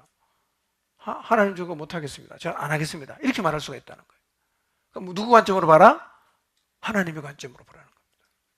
교회도 마찬가지입니다. 예를 들면 우리 교회를 하나님의 해도에서 시작해서 여기까지 오게 하셨는데 하나님이 우리 교회를 어떻게 인도하셨는가를 쭉 생각을 해보면 앞으로 하나님께서 지금까지 오셨던 대로 우리 교회를 그 방향으로 인도해 가시겠구나, 그 방향으로 사용하시겠구나 하는 것을 알 수가 있다는 거예요. 자, 그래서 뭐가 필요하냐? 영적인 명세서를 한번 가져보는 것이 필요하다는 것입니다. 영적인 명세서. 내 인생 가운데 가만히 생각해 보면 이스라엘 백성 같으면 돌무더기를 쌓아 놓았을 수 있는 그런 표징들이 있단 말이에요. 예수님 믿었을 때, 특별한 어떤 경험을 했을 때, 위기 가운데 벗어났을 때 이런 표징들이 있다는 거예요. 그걸 한번 정리를 해 보면 하나님께서 앞으로 우리 가정을, 나를 어느 방향으로 이끌어 가실지를 볼 수가 있단 말이에요. 그게 되면 하나님께서 내 주변에서 일하시는 무언가를 봤을 때 이것이 하나님이 나를 부르시는 건지 그렇지 않은지를 어느 정도는 이해할 수가 있단 말이에요. 아까 얘기했잖아요. 하나님은 지금까지 우리에게 일하시던 것과 전혀 다른 일을 잘 행하지 않는단 말이에요. 자, 그래서 지금부터요, 188페이지입니다. 188페이지. 당신의 영적 명세서를 준비하십시오. 그랬거든요. 한번 준비를 해 보도록 하겠습니다. 시간은 많이 들 수는 없고 5분 드릴 테니까 한번 적어보시고, 이것은 지하실에 가서 깊이 기도하면서 여러분의 영적 명세서를 다 한번 만들어 보시길 바랍니다. 틀림없이 일관성이 있을 것이고, 하나님이 나를 이 방향으로 인도해 오셨구나 하는 것을 정리할 수 있을 거예요. 자, 그러면 어떻게 하는가? 당신 자신의 영적 표징들을 알아내십시오. 당신 가족의 전통, 구원의 경험, 당신의 미래에 대한 중대한 결정을 내렸을 때 등등에서부터 시작될 수 있습니다. 하나님께서 당신을 인도하고 계심을 명백히 알고 있는 상황에서 당신은 몇 가지 변화를 택하고 결단을 내리고 이러저러한 방향으로 나갔을 것입니다. 주로 어느 때 그랬습니까? 따로 종이나 노트를 마련해서 목록을 작성하십시오. 한번 적어보라는 겁니다. 지금부터 한번 해보시기 바랍니다. 굵직굵직하게 해보시고, 세부적인 것은 기도하시면서 해보시면 되는데요. 이거 정리를 해보면 보입니다. 내 인생의 방향이 보여요. 한번 시작해 보시기 바랍니다. 가족이 전통이 어땠는가? 그 다음에 구원의 경험은 어땠는가? 그 다음에 하나님 여러분 인생을 오늘에 이르기까지 어떻게 이끌어 오셨는가를 한번 정리해 보시기 바랍니다.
네, 시간이 많이 걸릴 거니까요. 한 주 동안 지하실에 가서 기도하면서 한번 좀 정리를 해 보시고, 좀 그 시간을 투자하지 않으면 기억이 잘 안 날 수도 있거든요. 곰곰하게 여러분이 지금까지 살아온 삶의 발자취를 돌아보면서 좀 특별하다고 생각하는 그런 그 표징들이 있으면 좀 정리를 해 보시고, 그래서 하나님이 나를 이렇게 인도하셨구나, 특히 이쪽 방향으로 하나님이 나를 끌고 오셨구나, 이거를 한번 좀 정리해보는 시간을 가지면 앞으로 여러분이 신앙생활 하는데 굉장히 많은 도움이 될 수가 있을 것 같습니다. 그래서 2, 3, 4관은 하나님이 뭘 통해서 말씀하신다고요? 환경. 자, 마지막 5 가보겠습니다. 제목 읽습니다. 시작. 네. 자, 갈색 박스 맨 밑에 글씨 읽겠습니다. 시작.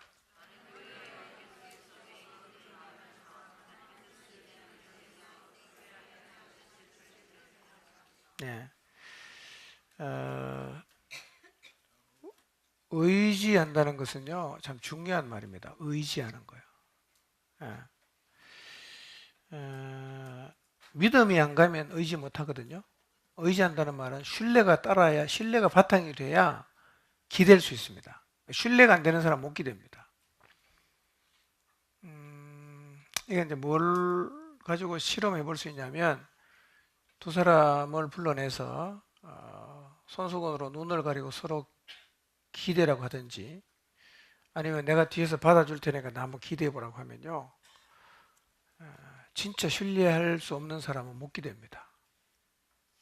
기대는데 속 빠지면 어떡해? 자빠지잖아요. 의지한다는 게 사실은요, 기본 신뢰가 바탕에 깔려있지 않으면 사실 의지하기 어렵습니다. 교회가 어떤 곳이냐면요, 내 임무를 다하면서 하나님의 뜻을 이해하는 데 있어서는 다른 지체를 의지해야 됩니다. 의지. 자, 예수님의 몸 189페이지 읽어볼까요? 시작.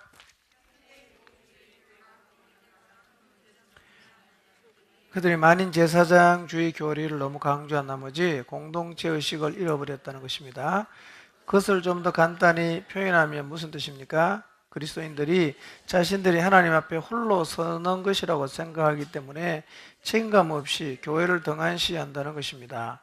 그리스도인들은 하나님과 직통합니다. 그들은 다만 그들의 중보자이신 그리스도를 통해서 가야 할 뿐입니다.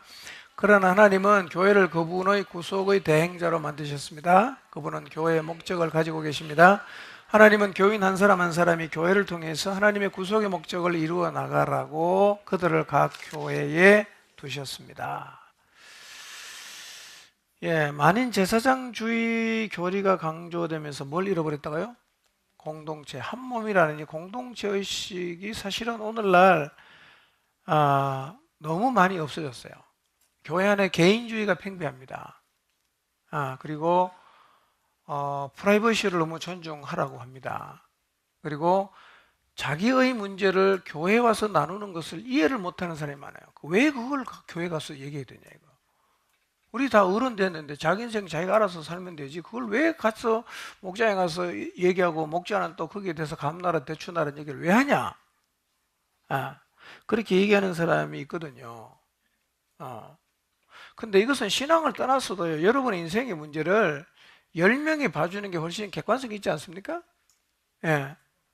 그리고 성숙한 사람이 미숙한 사람의 선택을 돕는 것은 원래 하나님이 교회를 그렇게 디자인하신 거예요. 우리 몸 안에 지체가 너무너무 많죠. 근데 몸 안에 지체가 원활하게 연합하려고 하면 가장 중요한 역할을 해야 되는 게 마디라는 겁니다. 마디. 우리 몸 안에 마디가 몇 개 있다고요? 276개 있답니다. 마디가 고장나면 그 밑은 다 못 쓰거든요. 그래서 사실은 교회가 건강하려고 하면 제일 중요한 역할이 뭐냐면 마디의 역할입니다. 우리 교회로 말하면 뭐죠? 마디가? 목자. 목자가 영적으로 문제가 생기면 그 밑에는 다 죽거든요. 마디 역할이 굉장히 중요합니다. 그래서 사실은 우리의 신앙생활에 있어서 교회는 너무너무 중요한 것이에요. 오늘날은 교회를 사람들이 중요하게 생각하지 않을 뿐만 아니라 교회라는 게 머리에 별로 없어요. 예. 아무 때나 옮길 수 있다고 생각을 하고, 그리고 하나님과 직통하는 것이 너무 강조되다 보니까 주일날 예배 안 나오고 집에서 큐티하는 게 훨씬 낫다고 생각하는 사람이 있습니다. 아주 고약한 겁니다, 이거예요. 그럼 큐티는 예배 대신에 하는 게 아닙니다. 아시겠어요? 예배 대신 큐티하는 게 아닙니다, 여러분. 예. 교회는 예수님의 뭐지요? 몸이고 머리가 누굽니까? 예수님이잖아, 예수님. 예수님은 한 지역 교회의 뭐로 존재합니까? 머리로 존재하십니다. 예. 우리 교회의 머리가 누굽니까? 예수님이에요, 예수님. 예.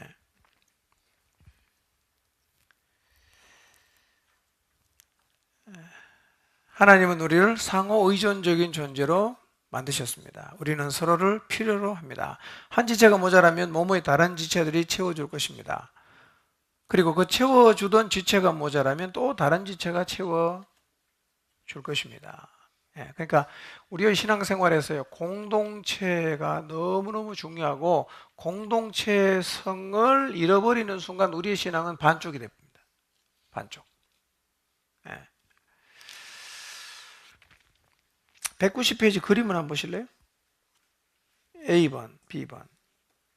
어느 게 정상입니까? A처럼 되면 될까요? 안 될까요? 안 되겠죠? A처럼 된 교회가 제가 볼 때 너무 많은 거예요. 다 따로 놀아요. 팔은 팔대로 놀고, 다리는 다리대로 놀고, 머리랑 상관없고, 지체 상호 간에도 상관이 없어. 이러니까 교회가 힘이 없어집니다. 여러분, 교회의 힘이 뭐냐면 하나됨이에요. 하나됨. 자, 500명이 모이고 1000명이 모이는 교회가 하나가 되면 이게 이상한 겁니까? 정상입니까? 하나가 되는 걸 오히려 이상하다고 말하는 사람이 있어요. 아니, 사람들이 다양하게 모였으면 이게 여러 개가 되어야지 어떻게 하나가 될 수 있냐. 에베소서 4장을 읽어보세요. 교회가 교회다워지려고 하면 반드시 하나가 되는 게 정상이에요. 하나가 되려면 어떻게 하나가 가능하겠어요? 모두가 다 머리의 지시를 제대로 순종을 하면 하나가 되는 거죠. 하나가 되는 거죠.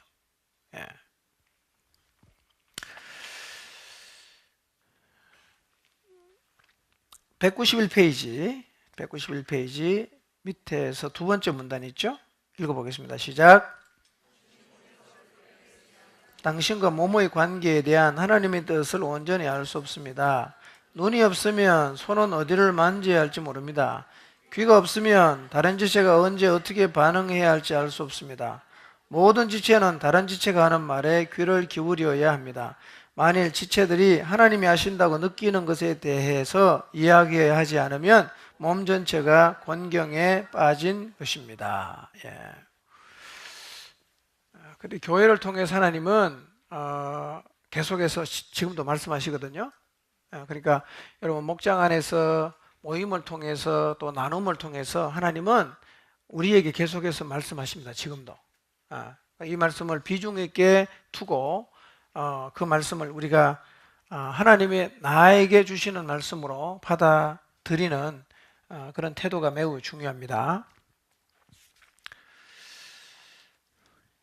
자, 교회에 대해서는요, 10단원에서 다시 정리하기 때문에 오늘은 교회가 너무나 중요하고 하나님은 지금도 교회를 통해서 말씀하신다라는 사실만 마음에 꼭 새겨두시면 되겠습니다. 오케이.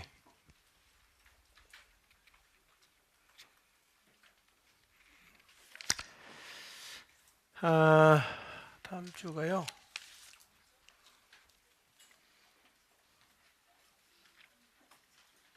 다음 주는 휴강이고 그 다음 주는 원래대로 화요일입니다. 낮팀도 화요일이고 밤팀도 화요일입니다. 그리고 10월 3일 날은 뭐가 있죠? 체육대회가 있습니다. 체육대회 한다고 이제 밥 준비하고 다들 바쁘시긴 할 텐데 미리미리 좀 준비하시고 공부하러 오시기를 바랍니다.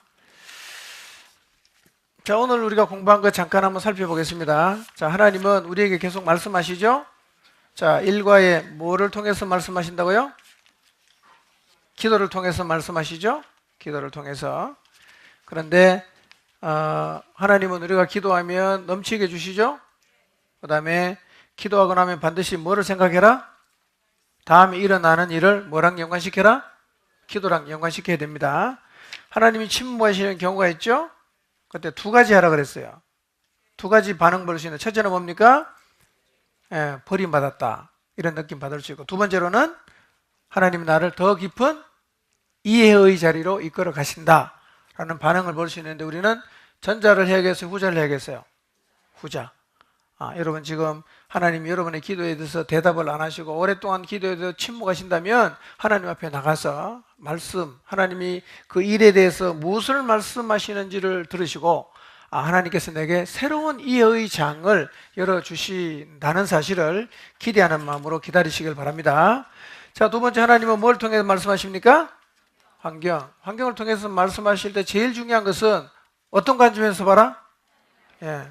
어떤 환경에 있든지 간에 하나님의 관점에서 늘 봐야 된다는 거 잊지 마시길 바랍니다. 세 번째, 환경 속에 뭐가 있다고요? 자, 환경을 통해서 보게 되는 진리가 있는데 그게 진짜 진리입니까? 뭐가 진짜 진리입니까? 그 환경에 대해서 하나님이 말씀하시는 게 진짜 진리라는 겁니다. 그러니까 여러분이 처해 있는 환경들을 보고 다른 사람이 이런저런 얘기를 할 수 있어요. 회당장 야이로의 딸 집에 예수님 가다가 혈루증 앓던 여인 만나고 지시하다 가보니까 죽어붙잖아. 그 사람들이 뭐라고 말합니까? 죽었다고. 선생님도 괴롭게 하지 말라고. 그러니 주님이 뭐라고 말씀하십니까? 야는 죽은 게 아니라 잔다. 그러니까 주님이 죽었다고 진리가 말하기 전에는 그 상황 속의 진리는 아직은 모르는 거예요. 그러니까 여러분의 환경 속에서 하나님이 말씀하시는 진리를 받을 때까지는 속단해서 끝났다, 뭐 더 이상 못하겠다 이런 얘기를 하면 돼야 안 돼요? 안 된다는 거예요. 자, 네 번째, 뭘 만들어라? 영적인 표징, 명세표를 만들어라. 내 인생을 쭉 돌아보면서 하나님은 왔다 갔다 합니까? 일관성이 있습니까?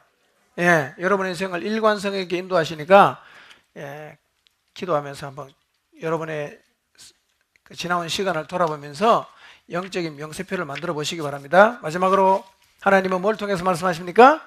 교회. 교회를 통해서 말씀하신다는 사실을 꼭 기억하시고, 여러분이 목장이나 혹은 예배를 통해서 하나님이 주시는 말씀을 쉽게 생각하지 마시고 동일하게 하나님이 말씀하시는 것으로 받아들일 수 있도록 교회를 의지하고 또 지체를 의존하는 그런 자세를 가지시기를 바랍니다. 기도하겠습니다. 하나님 아버지, 하나님은 지금도 계속 우리에게 말씀하십니다. 귀를 열어주시고 마음을 열어주셔서 성경을 통해서, 기도를 통해서, 환경을 통해서, 교회를 통해서 우리를 향해서 하나님 말씀하실 때 잘 들을 수 있게 해주시기를 기도합니다. 지금까지 하나님은 우리 인생은 일관성 있게 인도해 오셨고 앞으로도 그 선상에서 우리 인생을 계속 인도해 가실 것입니다. 영적인 명세표를 각자가 갖게 하시고 하나님이 내 인생을 어떻게 인도하시든지 간에 그 영적인 명세표를 돌아보면서 일관되게 인도하시는 하나님인들을 잘 확인해서 이번 한 주간도 주님이 말씀하심을 잘 듣고 그 주님의 인도를 따라 살아가는 한 주가 되게 하여 주옵소서. 예수님 이름으로 기도합니다. 아멘. 감사합니다.